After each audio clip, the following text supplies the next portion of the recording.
Nasabat ng mga otoridad ang mahigit 272K halaga ng hinihinalang shabu mula sa isang menor de edad na inilunsad na buy-bust operation sa Sitio Puntod, Barangay Mambaling, Cebu City nitong ika-9 ng Disyembre taong kasalukuyan.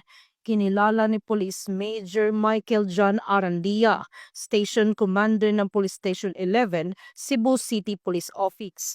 Ang suspect na si alias Borox, 16 taong gulang, residente ng Sitio Plastikan, Barangay Dolho, Fatima, Cebu City.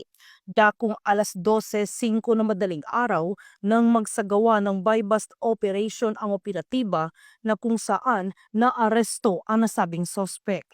Nakuha mula sa suspect ang 9 pakete ng hinihinalang shabu na aabot sa 40 gramo at may standard drug price na 272,000 pesos.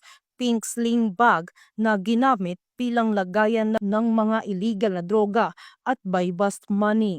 Agad na dinala ang suspect sa Cebu City Police Office Custodial Facility para sa dokumentasyon at tamang disposisyon. Patuloy ang maigting na kampanya ng kapulisan laban sa iligal na droga bilang bahagi ng advokasya para sa isang ligtas at maayos na pamayanan sa ilalim ng bagong Pilipinas. Mula dito sa Central Visayas, ako yung Police News Network Correspondent, Patrolwoman Nikia Cañedo, alagad ng batas, tagataguyod ng Balitang Pulis.